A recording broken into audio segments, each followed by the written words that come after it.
Bonjour à tous, comment allez-vous? Dans la vidéo d'aujourd'hui, je vais faire un gâteau marbré avec des recettes très délicieuses. Regardez, par la grâce de Dieu, à quel point le gâteau est moelleux et tendre, et sa hauteur est également parfaite. Ce qui est bien avec la recette d'aujourd'hui, c'est que vous pouvez faire ce gâteau avec un mixeur, un batteur électrique ou un robot pâtissier, selon ce que vous avez. Ici, j'ai 3 tasses de farine et la tasse utilisée dans la recette est la mesure standard. J'ajouterai un sachet de levure chimique et une cuillère à café bien remplie de levure chimique. J'ajouterai également 2 grandes cuillères bombées de fécule et je mélangerai tous les ingrédients ensemble de cette manière, puis je les mettrai de côté.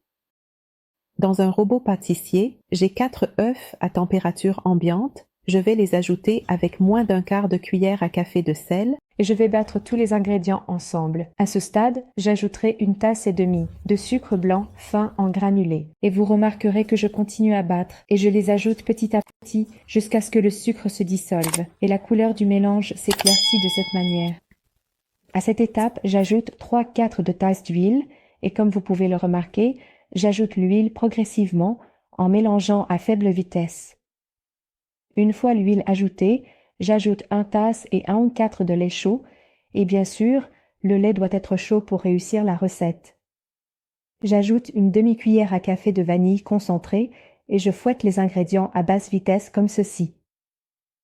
À cette étape, je commence à ajouter la farine, bien sûr en l'ajoutant par petites quantités, pas tout d'un coup, et il faut bien sûr la tamiser. Dès que nous l'ajoutons au mélange, comme vous pouvez le voir, nous mélangeons doucement.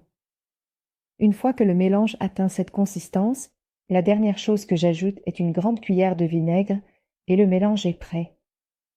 J'ai un moule de 26 cm que j'ai beurré et tapissé comme ceci. Je verse la quantité de gâteau marbré, mais bien sûr, je ne verse pas tout le mélange, je garde environ une demi-tasse du mélange pour y ajouter le cacao. Et bien sûr, ce que je veux aussi vous dire, c'est que le beurre est bien meilleur pour tapisser le moule que l'huile ou la margarine. Alors, voici une demi-tasse de mélange pour gâteau à laquelle j'ai ajouté 1,5 cuillère de cacao non sucré. Et bien sûr, si vous remarquez, j'ai fini le cacao et cette étape est très importante. J'ai ajouté 2 cuillères d'eau ou de lait et j'ai senti que la consistance était un peu épaisse. Alors j'ai ajouté 2 autres cuillères. L'important est d'ajouter jusqu'à ce que la consistance devienne légère comme ceci.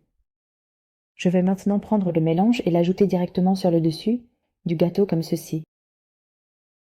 Celle-ci, mélangée avec du lait, a un goût très agréable. Oui, j'aime l'ajouter sur le dessus du gâteau. Et bien sûr, cette étape est facultative. Vous pouvez vous en passer complètement si vous le souhaitez. Mettez le moule dans un four préchauffé à une température de 180 degrés. Cela prend environ 45 à 50 minutes. Donc, si votre four est un peu chaud, cela prendra exactement 45 minutes. Si votre four n'est pas très chaud, cela prendra 50 minutes. À ce moment-là, je l'ai sorti du four et je l'ai laissé refroidir complètement. Et je le retourne comme ça sur une assiette de service comme vous pouvez le voir. Regardez, le gâteau est très moelleux et tendre et sa hauteur était vraiment parfaite. Si vous voulez le servir comme ça, vous pouvez le faire. Il a l'air vraiment chic. Vous pouvez également le présenter de l'autre côté, comme ça. Et à ce moment-là, vous pourrez le décorer bien sûr avec de la pâte à tartiner au chocolat. J'utilise ici 2 types. Blanc et foncé signifie blanc et foncé. Bien sûr, cette étape est facultative. Vous pouvez vous en passer. Je veux aussi vous donner quelques remarques. Dès que nous commençons à travailler sur le gâteau, nous avons déjà préchauffé le four à une température de 180 degrés. Bien sûr, la préparation du gâteau ne prend pas beaucoup de temps. Et bien sûr, nous avons tous les ingrédients prêts à côté de nous. Et assurez-vous que la maison soit à température ambiante, c'est une étape très importante.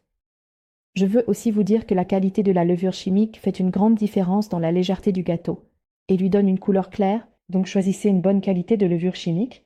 De plus, une cuillère de vinaigre fait une grande différence dans la légèreté du gâteau. Elle réagit avec la levure chimique et lui donne une belle couleur et une légèreté incroyable. Regardez, c'est magnifique. Je vais vous montrer un morceau. Voyez comme le gâteau est moelleux. Franchement, il avait un goût vraiment délicieux. J'espère que la recette d'aujourd'hui vous a plu. Essayez-la et écrivez-moi dans les commentaires. Et si vous avez des questions, je vous répondrai Inch'Allah. Partagez la vidéo pour que tout le monde en profite. Et Inch'Allah, nous ferons ensemble beaucoup d'autres recettes. Restez à l'écoute.